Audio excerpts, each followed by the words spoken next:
Welcome to AARP Arizona Hispanic Connection. The following is a speech given by Congressman Ed Pastor at Post 41 on March 22, 2017. This is a pre-recorded program. Enjoy. Arizona Hispanic Connection.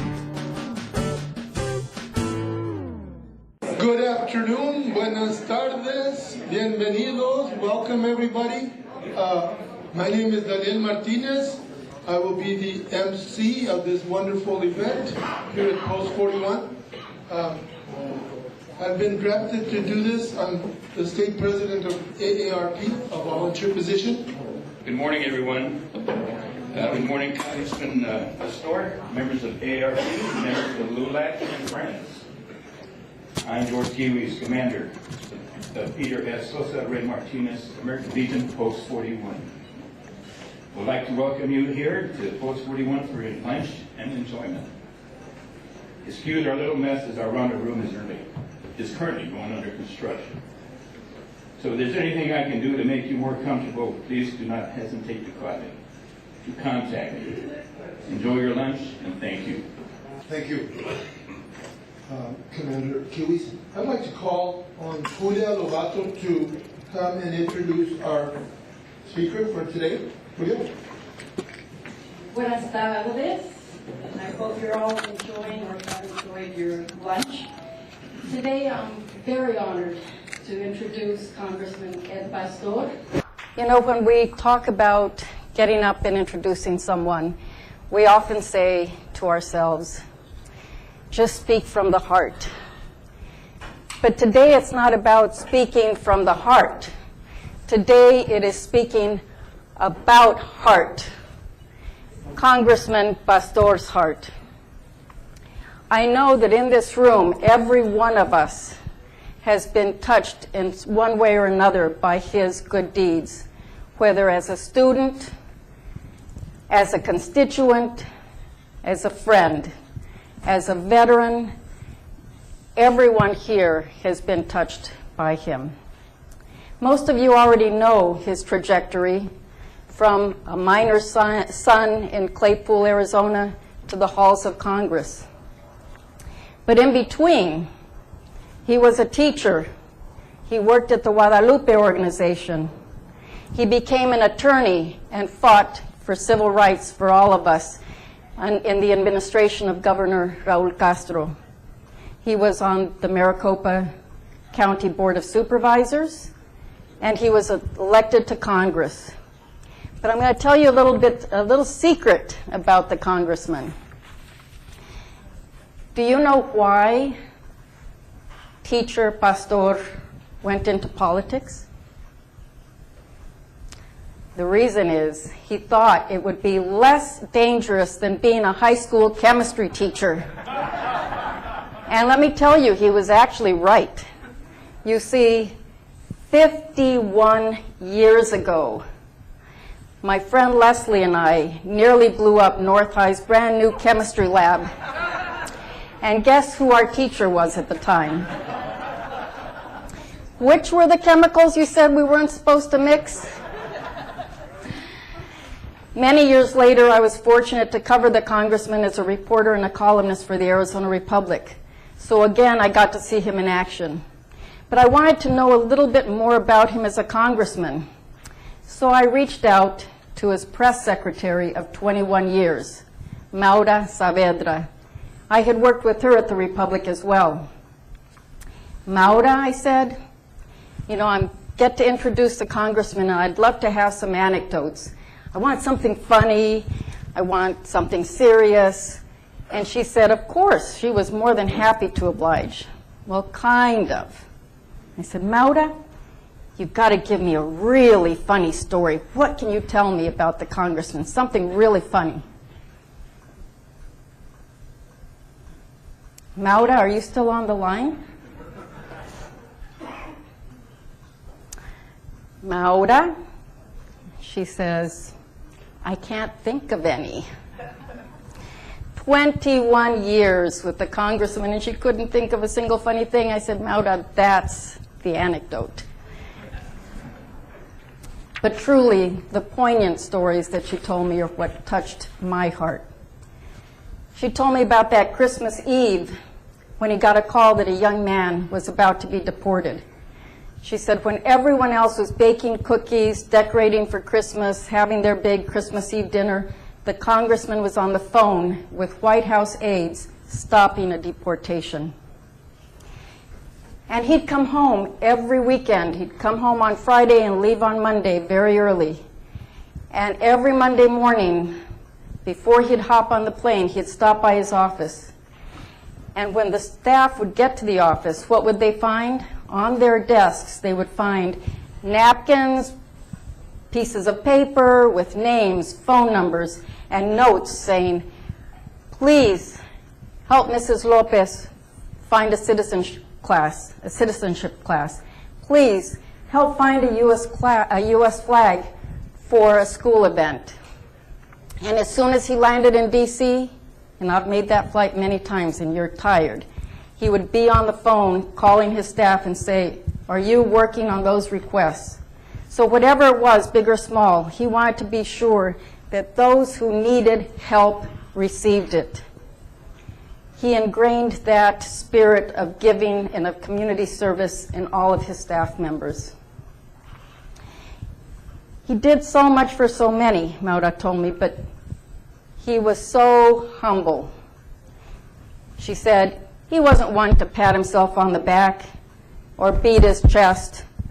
He said, there were so many times I wanted to get him in front of the press, great stories, and he would say no. So Maura, the press secretary, became Maura, the district scheduler, because for the congressman, what was most important were the people that he was there to serve. That's right. Though, you know, she says he might not need a schedule. She says he has this great mind and the memory of an elephant. I thought she said he didn't have a big head. Congressman, I'm proud to have been your student and now the person who gets to introduce you to this wonderful gathering. Let's welcome Congressman Ed Pastor.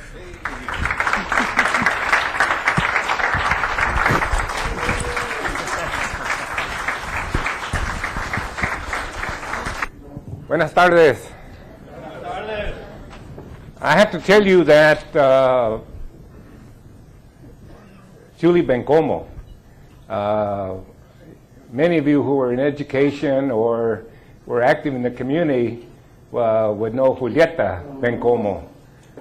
Julieta was on Board of Education. She was very prominent in the advocacy of better education.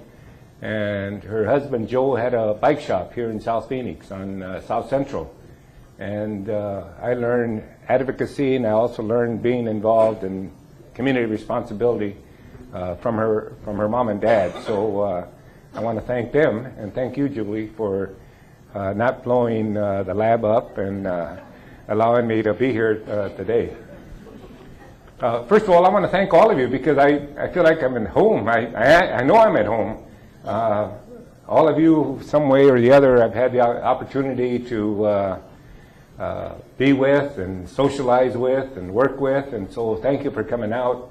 I know you did it for the food, so whoever the caterer was, thank the caterer for bringing you a better crowd here. Dana Kennedy, who's what's your title, Chair? State Director. Oh, State Director. Ay, jodido, State Director. State Director. Dana Kennedy, I think I worked more campaigns for Dana than I did most other people, so even she taught me how to get involved in the community, but she does great work. Post 41, I tell people, and I was telling the people from Promise, Arizona, that this Post 41 is an institution. It's a social institution that I remember when I first came to Phoenix in '61, when I graduated and I came to ASU, that if you wanted to socialize with a plebe and a raza, you came to Post 41 because they had great dances here.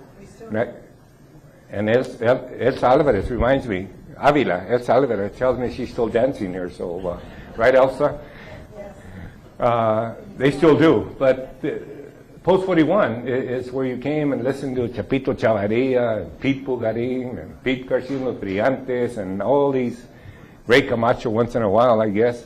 But for many of us, this is where we learned the socialization and became friends with many people, especially those of us who were not born in Phoenix. But also, if you wanted to get involved in the community, this was the place to come, because a lot of political activity and political education, advocacy was coming out of here.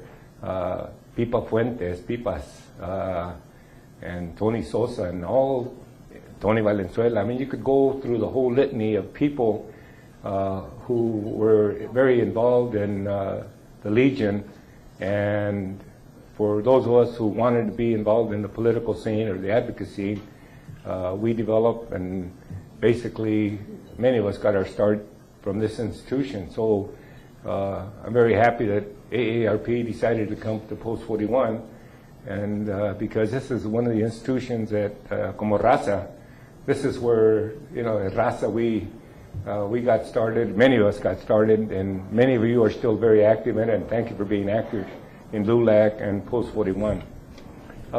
Julie told you, well, two things before I start. One,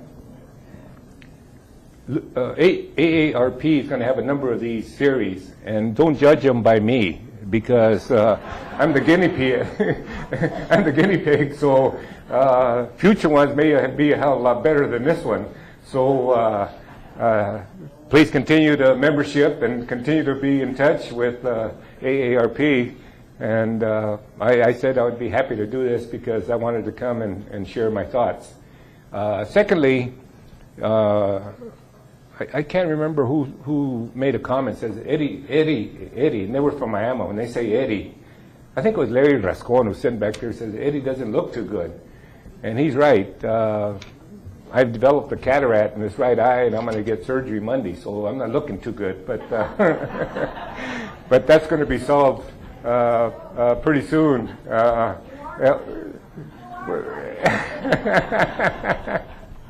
And the other one, I can't remember.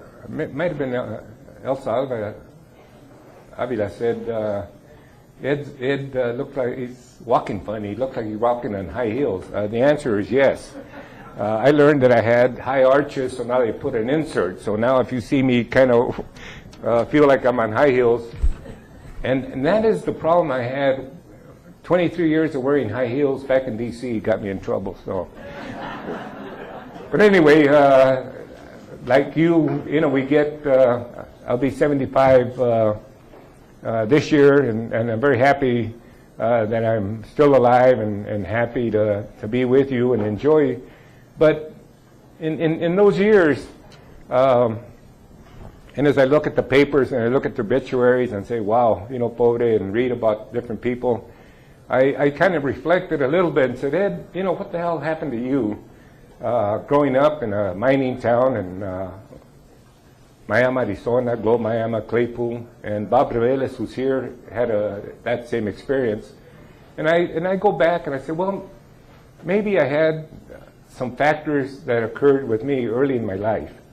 One, I had parents, both my mom and my dad, who were very, even though they didn't finish high school, my mom graduated from the 8th grade during the Depression. And her parents didn't let her go to high school because they wanted her to work to help the family. And my dad had the same situation in terms of having to go to work. And so they never finished high school. But for them, education was very important. And it was always ingrained in the three of us, my brother and my sister, that we were going to be educated come hell or high water. Joining me today is David Parra and Alex Juarez with AARP's Arizona Hispanic Connection program. So Alex, tell me about Arizona Hispanic Connection. We're very excited to announce the AARP Arizona Hispanic Connection radio and social media platform, Vanessa. It is a platform that basically educates, celebrates, and convenes Hispanics in Arizona. It's composed of a radio show that takes place on a Saturday, a Facebook page, Facebook Live, and we also have a YouTube page of issue experts talking about different topics. We're trying to reach, obviously, the English-speaking Latino, a more acculturated segment to education, health, and financial security. If we can educate and connect and celebrate a lot of people with a lot of issues, that's going to be the success. Tell everybody where we can follow you. AARP, Arizona Hispanic Connection on Facebook. This is AARP Arizona Hispanic Connection. You are listening to a pre-recorded program. Congressman Ed Pastor speaks on his personal and political life at AARP's first Lunch and Learn event. Enjoy. And we had to be responsible in learning, and if anything happened in school, it was our fault, and the teachers were right, and they would defend the educational system. And I have to tell you, coming from a mining town, because the tax base was so well funded that our schools were very, very good. The bosses, the administrators had to have the sons and daughters in the same school, so I had to make sure that we had good teachers. So I had a very, very good education, but I had parents who insisted that I was going to do well. And they would mention to me guys like Batra Velez and Charlie Bejarano, who became a doctor, Tony Sanchez, who became an ophthalmologist, that they left town. And so they were always on my butt to make sure that I was doing my homework. And every salesman who came to sell a book in Grover Canyon, they found a sucker in my dad, because I think he bought the World Book Encyclopedia and this encyclopedia, and Safeway would give you an encyclopedia if you spent $20, so he'd go spend $20. But that was always ingrained in me that I was going to go and become. So I was very lucky that I had parents, regardless of their status, that they felt that education was very important. Then I had the opportunity because I got to go to good schools. Secondly, my dad was very active in the miners' union. My dad was a mine mill and smelter worker. They were declared to be communists, and then they became steel workers. And I learned from that experience that the unity and being together, and that we had rights, and that we had the right to express ourselves, we had the right to organize, and we were going to do it. So I came with the idea of that unions were good, that unions were an institution that helped develop our society, and that we needed to have more unification so that we could do better in our community. The third thing, my mom and dad and my grandparents and all my family belonged to the Alianza Hispanoamericana. I don't know if you guys ever heard of that, but it was basically an insurance, but they paid their dues. But that part of my life, it was enriching myself, my identity about the Mexican culture. And you may be a Mexican, they may not like you, but you are a human being, and you should be proud of your race, you should be proud of your group. So I grew up with the idea that, yeah, you may not like me because I'm Mexican, but hell with you, I'm just as good as you are. So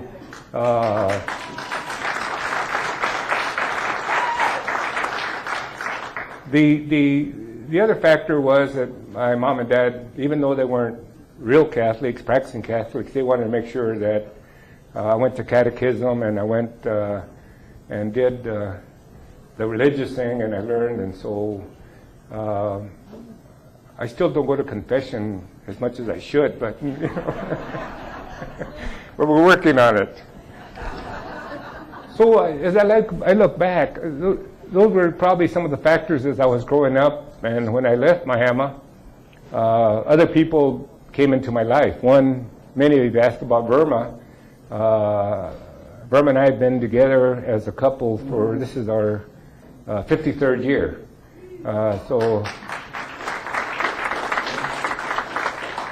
And I congratulate you, que aguante, but and obviously she has been very important in the development of my life, whether it be in the political life, my family life, etc. And she took on a burden when I wasn't here that she would take care of the girls, and she did a great job.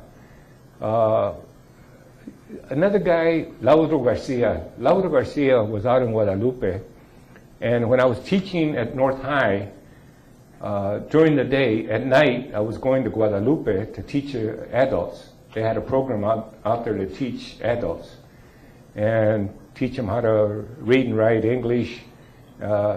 Many of them, almost all of them, were seasonal farm workers or farm workers. And so Lauro had a group out there called the Guadalupe Organization, and he was trained by Fred Ross.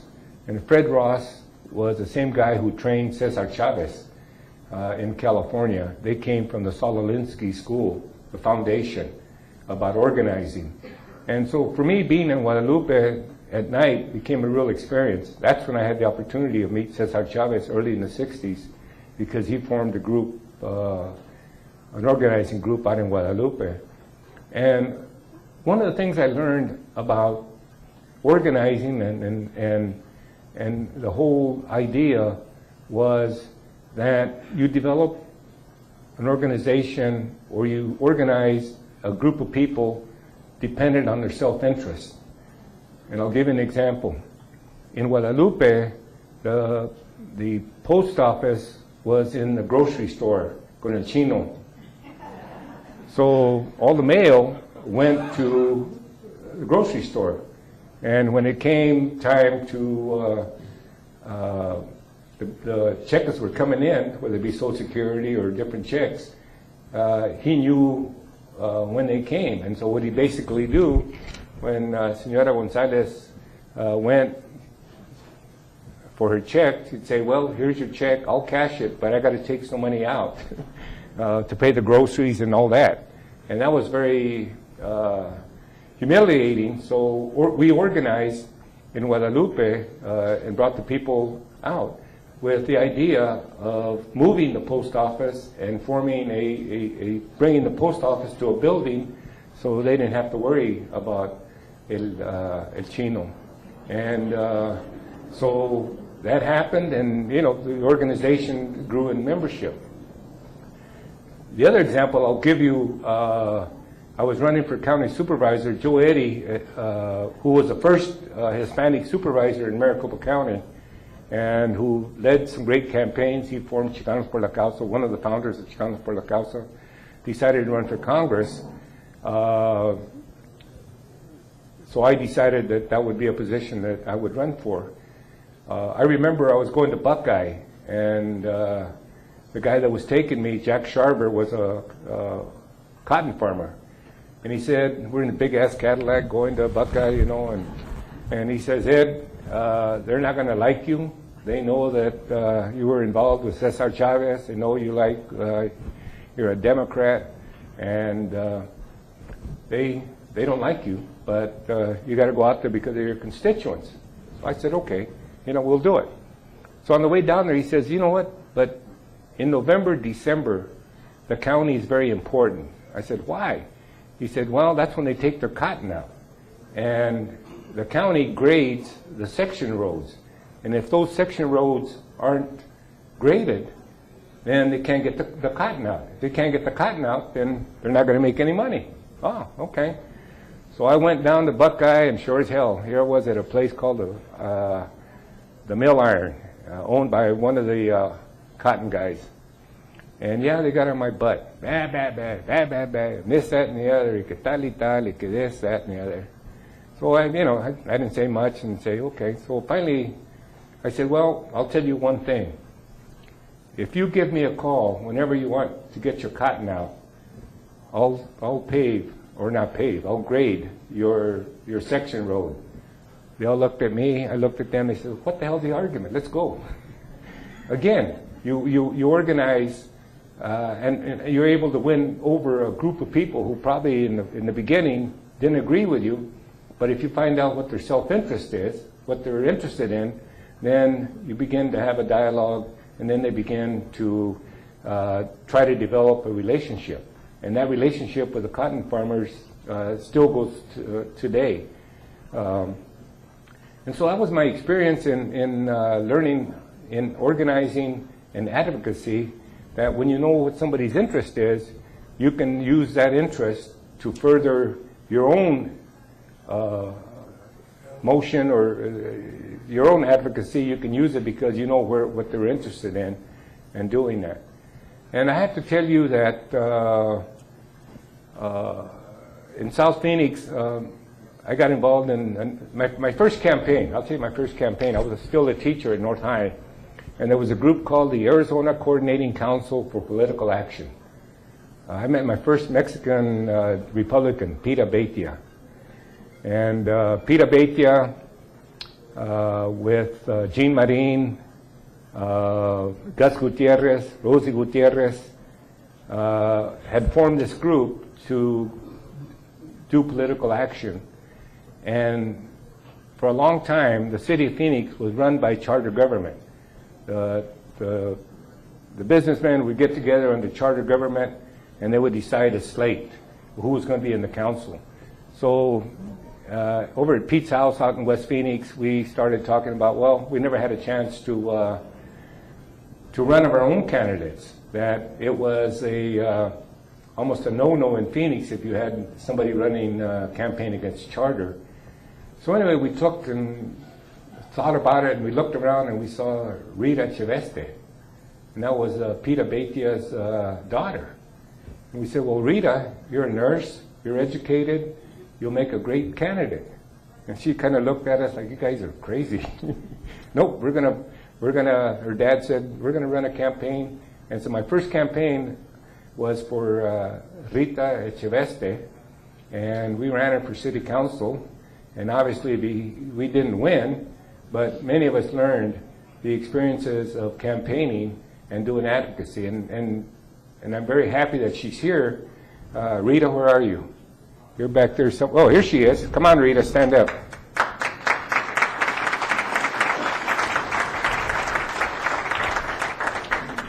So Rita's very active with the Legion, but it took a number of people saying it's time that we take on the establishment, and we may have never done it before, but it's time to get involved in the political scene. And the reality is that the other lesson I learned was in Guadalupe. Guadalupe got their water from Tempe, and the water rates were going up. And we went to Tempe City Council to object on the increase of the water rates. And basically they treated everybody very poorly. A couple of guys, go back home where you came from, you bunch of Mexicans and all that kind of stuff, but we stayed there. And we finally, through the Guadalupe organization and just advocacy, the city council decided not to increase the rates. But for me, it began to the realization that you can be an advocate, you can be a person who wants to change things and be there. But the real job is to be the person who makes the decision. That's where you want to be. Because why shouldn't you be the person in the decision-making position so that the decisions that are being made are those that benefit the community and benefit the interests that you have. And so that's when I probably started developing the DNA to get more involved and decide to run for office myself. Because there's very few things in your life and my life that are not decided by political decisions. I mean, if you go throughout the day, in our age, Social Security, how are we going to protect Social Security? The president right now is advocating that everyone is going to get a big tax break. That's true. I guess everybody's going to get a big tax break. But how are they going to fund the tax break? Well, they're going to reform Social Security.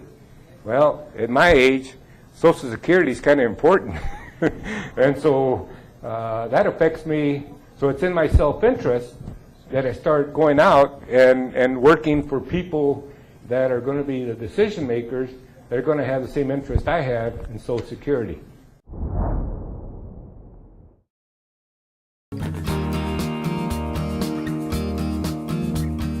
Hi, my name is Alex Juarez, Communications Director for AARP Arizona. The staff that we have is absolutely wonderful. We're a small staff, but we're very powerful. My name is Dana Kennedy, and I'm the State Director with AARP Arizona. David Parra, I am the Associate State Director for Multicultural Outreach for AARP Arizona. My name is Anita Ritter, and I'm a legislative advocate for the AARP. Buenas tardes. My name is Daniel Martinez. I'm the State President for AARP, which is a volunteer position. Hi, I'm Brenda Holt. I am the Senior Program Specialist for Arizona AARP. Steve Jennings, I'm an Associate State Director. My name is Maria Ramirez Trillo, and I'm with AARP. I'm an Associate State Director for Community Outreach. I personally got involved because it's a collaborative effort between staff, because as a part of the multicultural outreach, I also do the African American outreach piece. And so we're all tied in this together. So when there's one event for one department, there's an event for the other, and we all come together to support that. So much, Beth and Yolanda. It's an honor. I got involved with AARP when I was lobbying the legislature in Utah on behalf of older people, and AARP had the most powerful voice, and I felt like I could have the most success if I joined AARP and worked with them. The help that we get from the volunteers is absolutely phenomenal. Without the help of the volunteers, AARP would not be able to promote and just basically give the products and services that we offer to the communities. I've been with AARP for 14 years. It's always been my passion to work with seniors, and any population that needs assistance is important to us under AARP.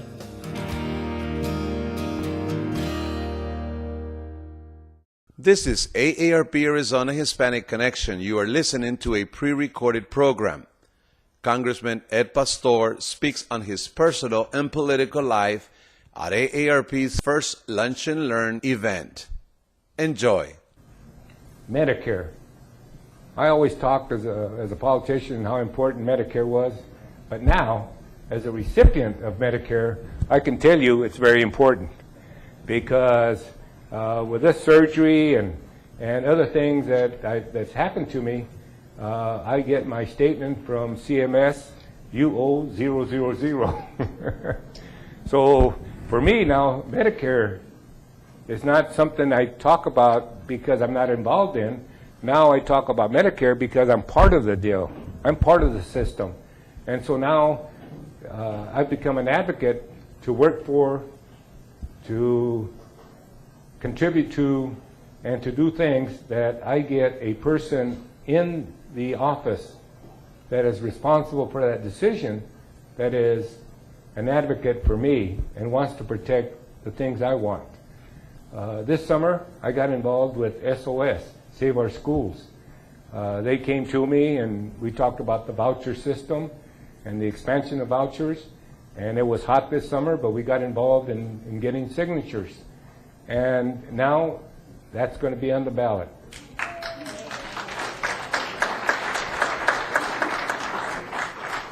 I have grandchildren now, and their education is equally important to me that my education was to my parents.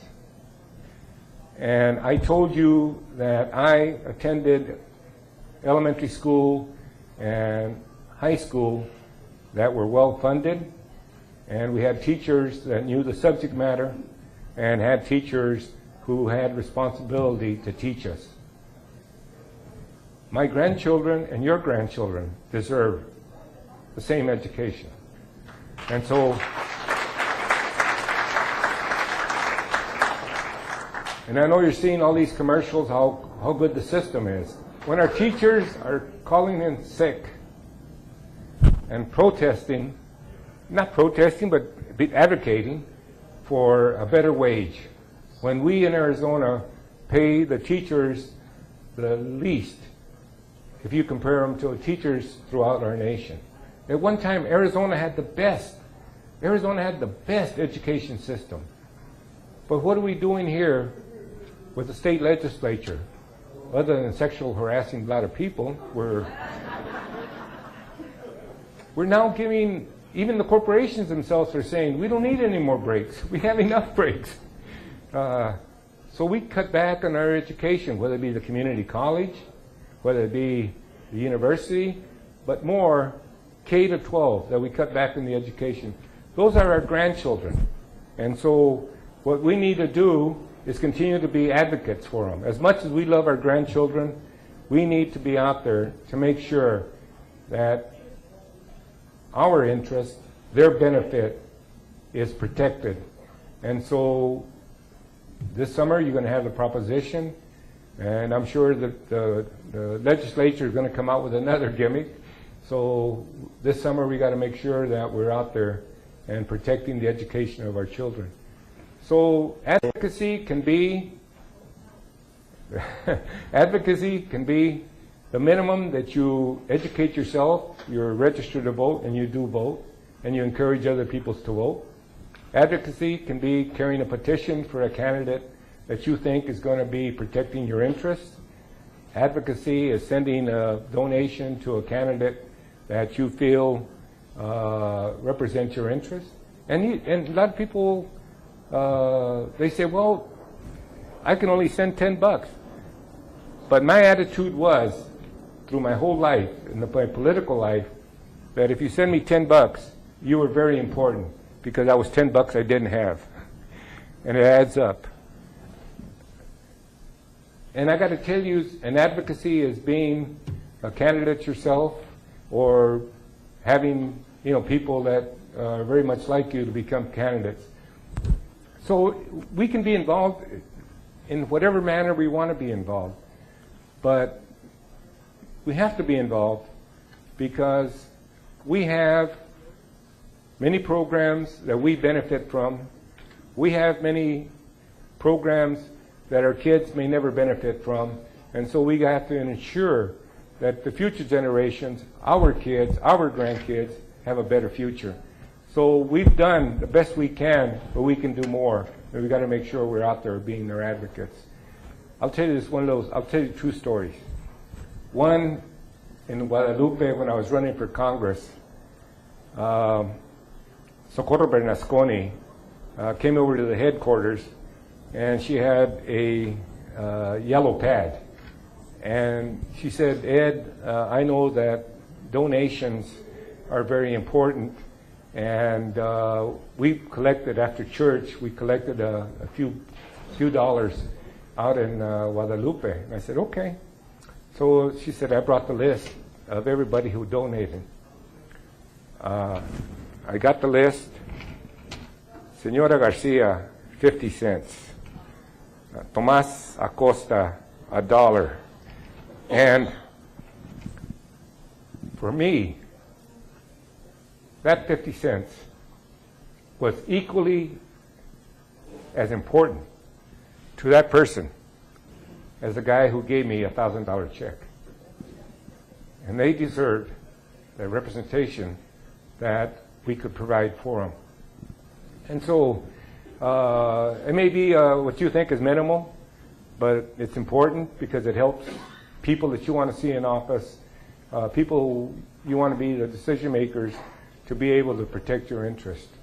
And so I want to thank many of you for your advocacy on my behalf, and you supported me for the many years. And today I'm enjoying my retirement. People ask me, do you miss DC? The answer is no. Are you going back? No. And so I think I have now a mission to work here in my home city and my home state to make sure that we have a better life for the kids that we love, and make sure that they have a better future. And so with that, Julie, do I have time for questions, or what do we do? We do? Yes. You know, you only served them 2 tostadas. All right. I told you I don't look too good, so I'm just going to ask one favor. If you have a question, stand up and give me your name so I can recognize your rag on you. Thank you for being here, Representative. Well, thank you for being here. My name is George Del Castillo. I used to be employed with CPLC. I have a question that's been bothering me Okay. for a long time. Well, I want you to get some rest. Ever since I started getting my Social Security check, and I started realizing that the government has been siphoning funds from the Social Security fund for lots of other ways to balance budgets and things. You've been on Capitol Hill. Right. What do representatives think they're doing? What? Sure. And they talk about this. Don't they realize that it's not their money? That it's money that all of us put into the fund? And we deserve to get that money back with a return. Could you please tell me, enlighten me, what's going on in Washington about Social Security? Sure, be happy to. Thank you very much. Sure. The highest group that votes, high propensity voter, are people probably 55 and older. And the reality is that there's no way that people are going to do away with Social Security, number one. And secondly, that they're going to cut the benefit of Social Security. You always, that's a reality. I mean, when it was created so many years ago, it's now ingrained in our society. Well, I will tell you that today, this morning, in Washington, D.C., Congress passed a 1.3 trillion omnibus bill. Okay? 1.3 trillion. That probably less than, I'll say less than a half of it is paid for. So what do you do to make it look sweeter? To say we're going to have growth of 5%. We're going to have a better economy, and that's going to make up for the deficits we're creating. Well, that's all, what's that saying, mirrors, smoke and mirrors? Because what's going to happen is they're going to use Social Security, to help carry some of the load of some of the bills that we have. And so that is probably the norm of how we do business in Congress. When I first went to Congress, the question that the Arizona Republic had for me, and probably most business groups, are you going to support the balanced budget amendment? And that required every year Congress would balance its budget with revenues coming in and money going out. And that was the mantra for the 23 years I was there about balanced budget amendment. I can tell you we balanced the budget 1 year, and that was back in about '96 when Bill Clinton was president. We balanced the budget. Since then, it's been a deficit. And so the idea that we are for balancing budgets, the idea that we're not going to use monies that are coming in, and it's now less money coming into Social Security that we're not going to use to help minimize the deficit, is a story that they'll tell you, but that's the reality of what's going on, and it's going to continue. Your Social Security check is going to, continue, but your great-grandchildren, I don't know.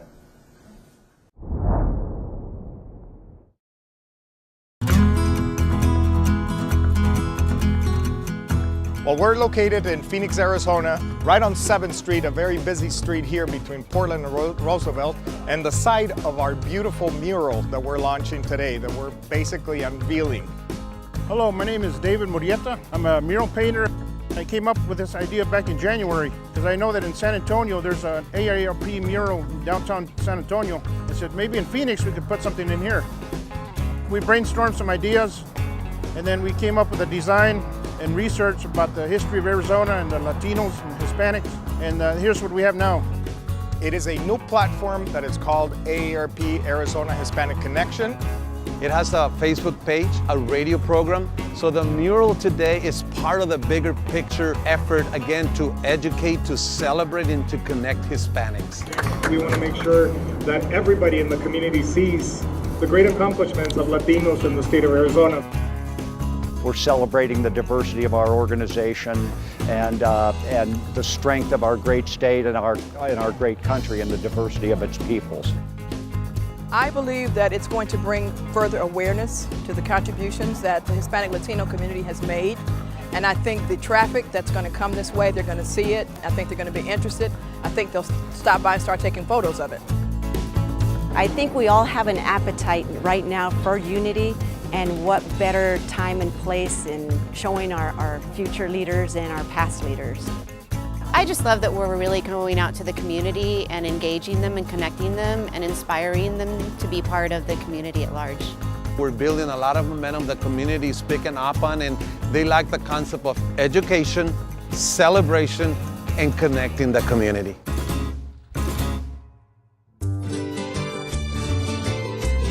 Welcome to AARP Arizona Hispanic Connection. The following is a speech given by Congressman Ed Pastor at Post 41 on March 22, 2017. This is a pre-recorded program.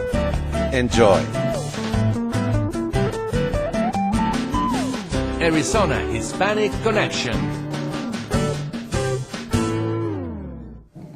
Hello, Mr. Pastor. My name is Vania Alvarado. I don't have a question for you, but I would like to thank you very much for your years of representing us and for the help that your office has given to all of our constituents, especially to me, because your office was very helpful in myself getting my passport. I had a birth certificate, but I couldn't get an American passport until I went to your office and got help through your interns. Thank you so much. You're welcome. You know, let me respond to that, may I? And then you. One of the things that I learned, and I learned this working as a county supervisor, and then it stayed with me, that if a person has a problem, if they call you and say, Ed, there's a dead cow in front of the street, you may say, what the hell do I have to do with dead cows in front of the street? But for that person or that family, it's the biggest issue in their life. And if you don't try to address it, or if you don't find a remedy, but it's the little things that people need. Maybe in the elected official's eye, they're saying, what the hell are they calling me about this? But for the person who has that, and if you pay, my dad used to say, Ed, cada trabajo tiene maña. Cada trabajo tiene maña. And the maña for an elected official is, what do you do to ensure, as your constituents are having a situation that they have to solve, and your job is to, and they look to you to solve it, what do you do to solve that the best you can? I like to tell stories. I'll tell you this story, okay? It was after one of those floods that we had in the 70s. And Holly Acres is out there about 115th Avenue on the river bottom. And I started getting calls. And people saying, there's a lot of gnats out here. Ed, there's a lot of gnats out here, and we got to do something about the gnats.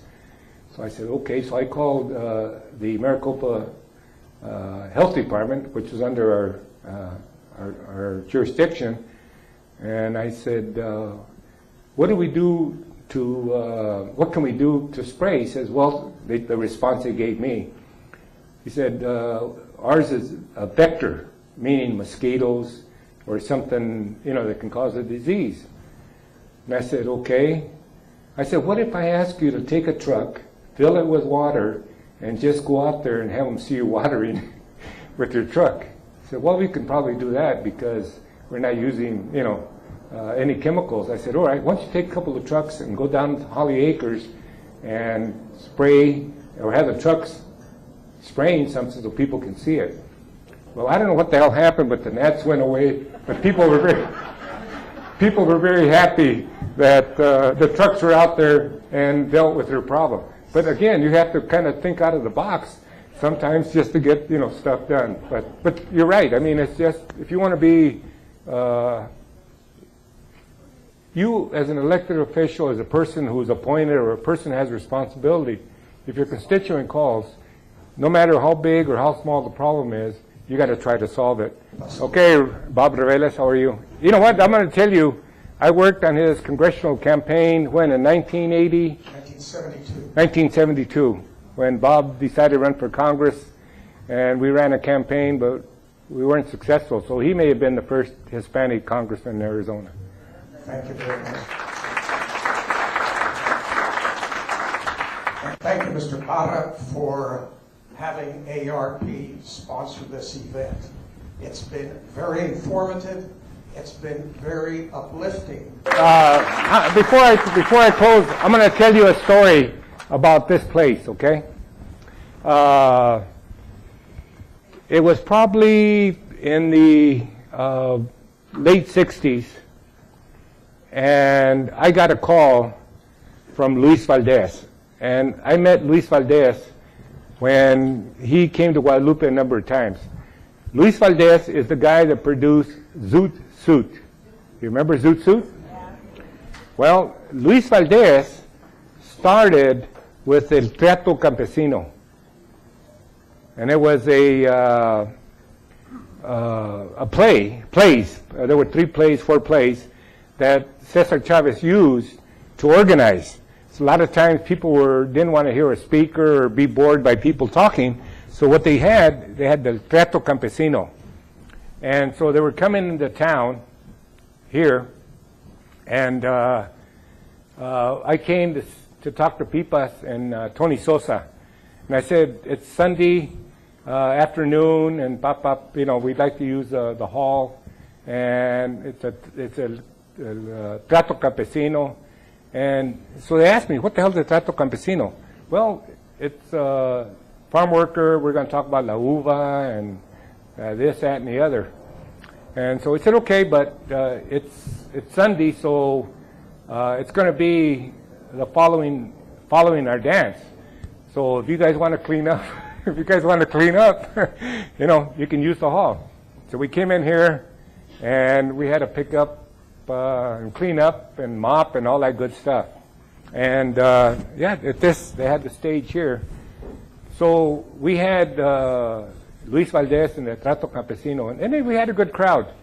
And so the first act was about the uva, and how the uva and how they were picked by the farm workers and all this kind of stuff. Que viva la raza and viva la causa and all that. Boom.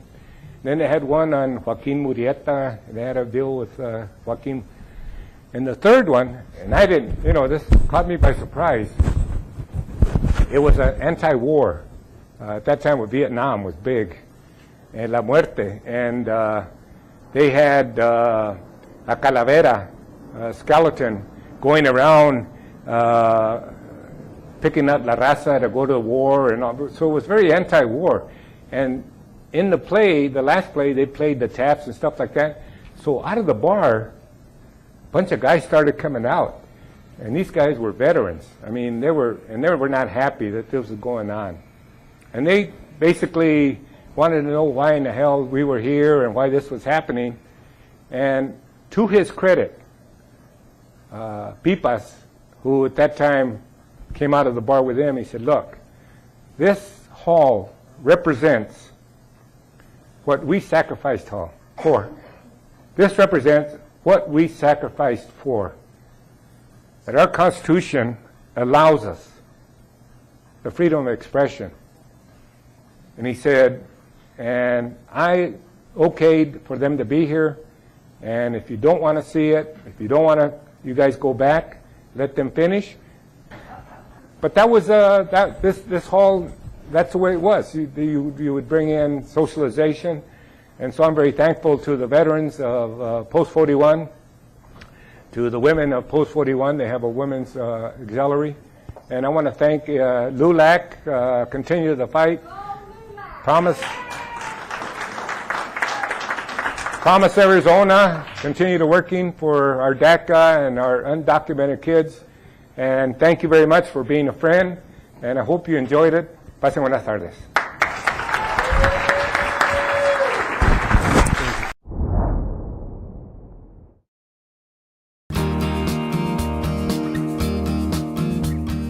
Hi, my name is Alex Juarez, Communications Director for AARP Arizona. The staff that we have is absolutely wonderful. We're a small staff, but we're very powerful. My name is Dana Kennedy, and I'm the State Director with AARP Arizona. David Parra, I am the Associate State Director for Multicultural Outreach for AARP Arizona. Hi, I'm Brenda Holt. I am the Senior Program Specialist for Arizona AARP. I personally got involved because it's a collaborative effort between staff, because as a part of the multicultural outreach, I also do the African American outreach piece. And so we're all tied in this together. I've been with AARP for 14 years. It's always been my passion to work with seniors, and any population that needs assistance is important to us under AARP.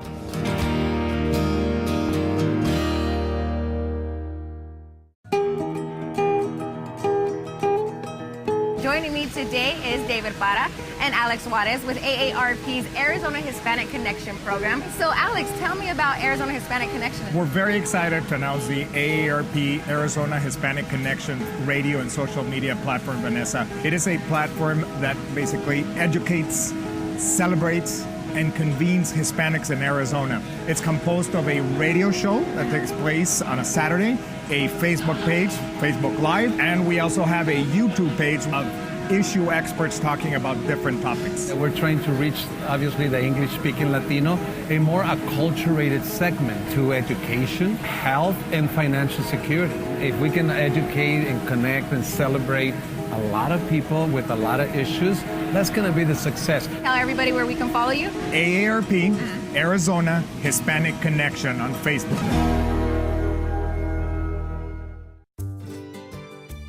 Hello, friends. A year ago, we launched AARP Arizona Hispanic Connection, including the mural behind us. We're celebrating our 1-year anniversary. Thank you. AARP Arizona Hispanic Connection is a social media and radio platform that convenes community thought leaders to educate on relevant issues, celebrate Latino accomplishments, and connect Hispanics. I want to thank our guests and all of you who follow our effort via radio and social media. In 1 year, we have hosted 52 shows, and more than 150 guests have shared their knowledge and expertise on our radio program. But above all, a big thank you to all of you who have joined our conversations week after week. We are on Facebook, YouTube radio, and podcasts. From AARP Arizona Hispanic Connection, thank you. We really hope you enjoy the friendship, the family environment, the food. I want to acknowledge Lula Council 284 because they help us make this room nice, decorated. Yes, thank you, Council 284. And this is it. If you want to continue to know what we're doing and follow us on Facebook, AARP Arizona Hispanic Connection, stay tuned. Have a great day.